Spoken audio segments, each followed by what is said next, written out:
আগামী নির্বাচনে আমি জাতীয় পার্টি থেকে নমিনেশন নিয়েছি এবং লাঙ্গল মার্কায় নির্বাচনে প্রতিদ্বন্দ্বিতা করছি।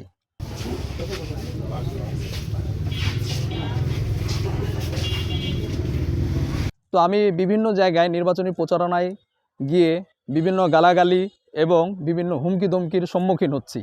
এই জন্য আজকে আমরা কাফনে কাপড় পরে নির্বাচনী প্রচারণা চালাবো।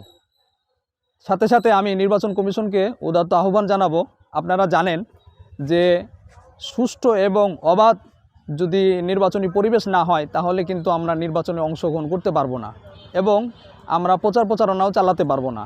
তাই আমি নির্বাচন কমিশনের কাছে বিশেষভাবে অনুরোধ করব, আপনারা আমাদেরকে নির্বাচনী প্রচারণা চালানোর জন্য বিশেষভাবে আমাদেরকে সুন্দর পরিবেশ সৃষ্টি করে দিবেন।